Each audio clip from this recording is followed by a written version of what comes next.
Question. How long does it take you to tell somebody that you are in love with them? And has anyone ever told you that they're in love with you? Have you even told somebody that you're in love with them? It seems like that phrase can be taboo in a lot of circles. So let's just start there. We all want to feel like we're in love or that somebody's in love with us. But let's face it, people don't always come out with the truth. But it's hard to keep going in a relationship, especially if you're fearful avoidant, without some sort of knowing or guarantee. But also, there are some fearful avoidants who might run if you tell them that you're in love with them, and they might struggle to tell you that they're in love with you. So that's why I really want to explore this, because it's important to some of us that we know if somebody is falling in love with us, because that gives us information on how we should proceed, even though you shouldn't even have to think that way in love. But these days, it's just so crazy. So navigating love can often feel turbulent for those who find themselves entangled with a fearful avoidant partner. Understanding their feelings can be particularly tricky. They may oscillate between intense affection and an overwhelming urge to withdraw, leaving you to wonder, is this person actually in love with me, or are they just really good at playing emotional hide and seek? More than likely, if you want to know if somebody's in love with you, it's because you're developing really strong feelings for someone else, for that person, for that particular person. Otherwise, you wouldn't care if they were falling in love with you. I mean, there are people who develop crushes on you, but if you're not interested in them, then it's kind of like, nicely, so what, who cares? So I think the reason why this could be tricky is, number one, how are the two of you connected? Is it somebody that you work with? Is it somebody that you met on a dating site? Because if you're on a dating site, then that's the clearest indicator that the two of you are dating and you're interested in each other. But that doesn't always mean that the person is as into you as you want them to be. So I know that could be a little tricky. Did somebody fix the two of you up together? Are you guys just friends, male and female friends, and one of you likes the other one, but you are under the guise of friendship because you're always taking turns being with someone else? And so in order to always be together, you are functioning under the heading of friendship. And that can be tricky because I've heard of people actually getting married to somebody else and then finding out that the person they were friends with was actually madly in love with them, and vice versa, and they never said it. So in that case, don't you think it would be worth the risk to let somebody know how you feel so that something like that doesn't happen to you? But then if you let somebody know how you feel about them, then things can be awkward if they don't feel the same way, or it may make somebody run from you, or they may be developing their feelings slower, but since you said that, it freaked them out. You see how this love thing can be so tricky, but I just want to keep it real. So before I go into circles, let's just take a very straightforward approach and talk about how you know that a fearful avoidant is actually in love with you.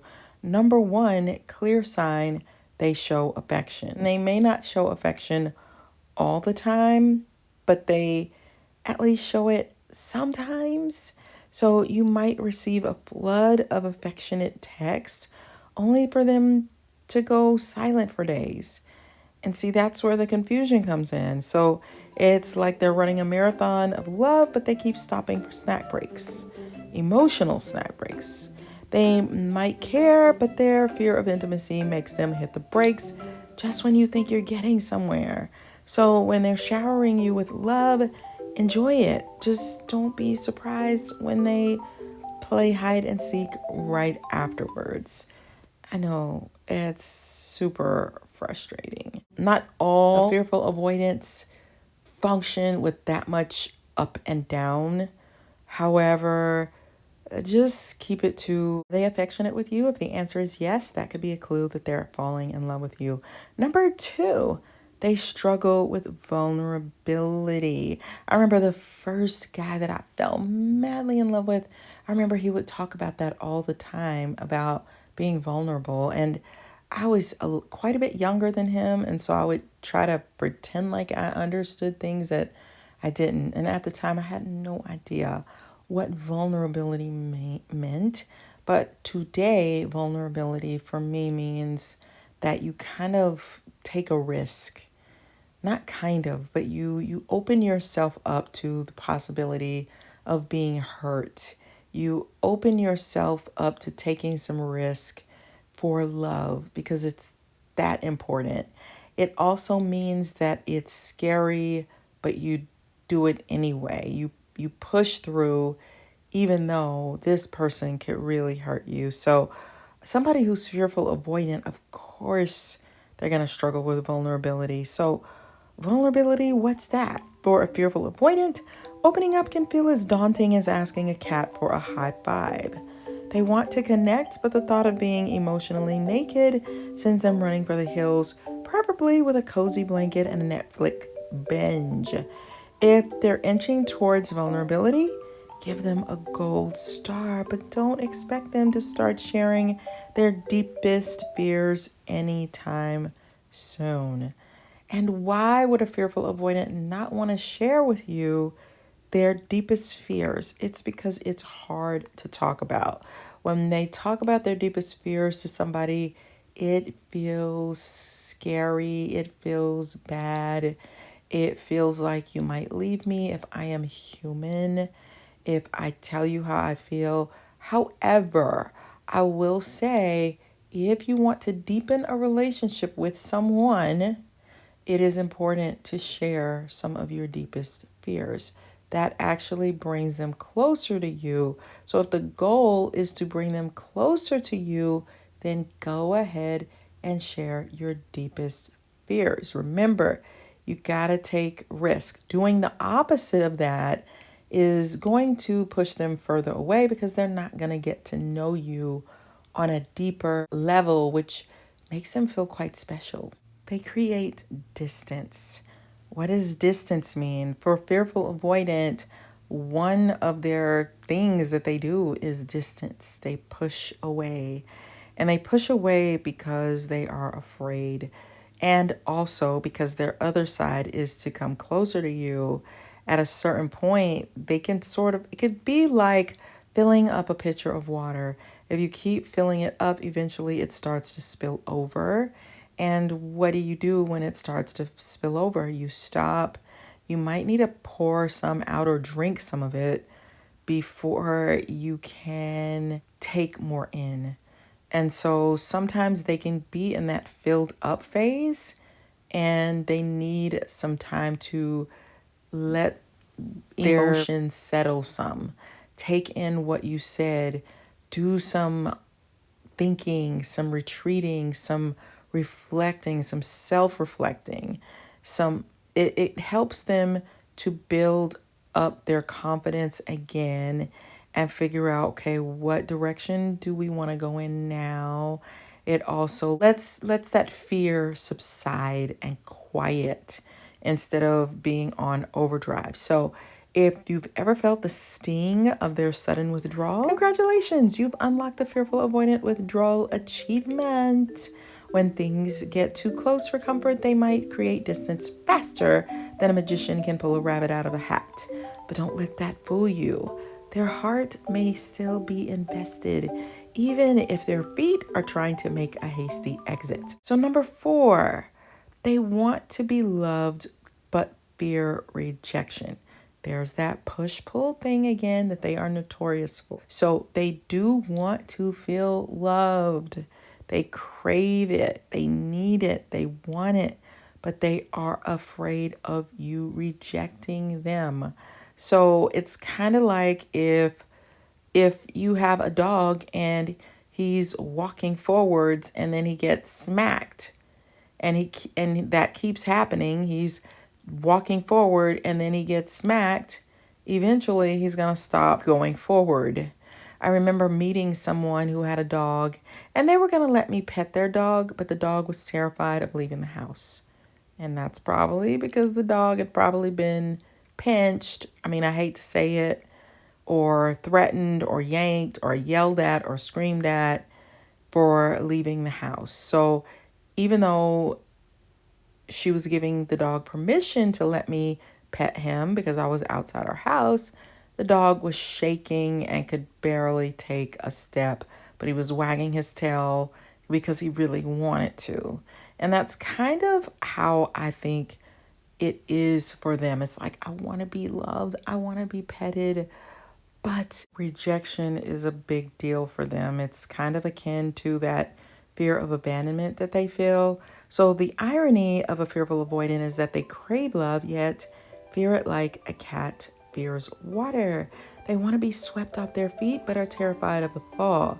You might catch glimpses of their affection, but they often hide behind a wall of self-doubt. If you're willing to be patient and persistent, you might just see them peel away those layers like an emotionally complicated onion. Number 5, they'll test your commitment.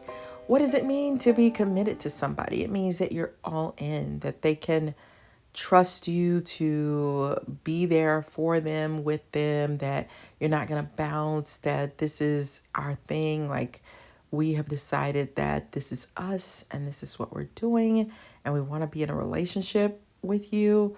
So fearful avoidance can be very testy. They're not always that way.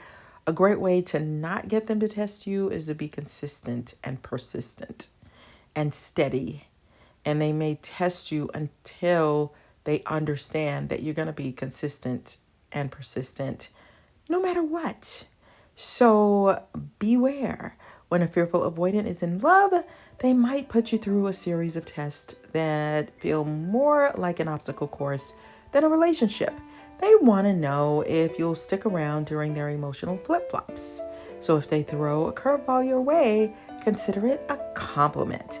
Unless, of course, it's a flaming one. So yeah, that is part of the problem. Is if you are committed, that means you're all in and they don't have to worry about you leaving them, which is the core fear. So, is your fearful avoidant partner in love with you? The answer may be as clear as mud, but one thing's for sure. Their love is real, even if it comes with a side of confusion.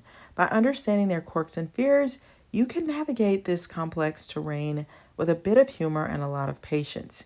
In the end, if you're up for the challenge of deciphering the delightful enigma that is a fearful avoidant, you might just find a heart that's worth the effort, or at the very least, you'll gain some excellent stories for your future therapy sessions. So happy navigating. So if you struggle with love, then check out my book, Flip the Script on Love, because I'm fearful avoidant, at least in my romantic relationships. I really think I am. And so that book really helped me to do some healing, and I'm sure it will help you as well. And stay away from narcissists. If you are encountering one, you could be confused for a reason. So check out my book, The Workplace NaRCISSiST. And if you know Myers-Briggs personality types, it will give you a better handle on people's personalities and what makes them tick. So check those books out. That one is called From ENFJ with Love. And I'll put all the books in the description box. So that way, if you want to get one on Amazon, I think you'll really enjoy it. So I love you guys. And I just want you to know I am so thankful for you rocking with me on this channel. It just makes exploring things so much more fun to do it with you guys. So let me know in the comments what videos you want me to make, share your stories, and I'll see you guys on the next one. Bye.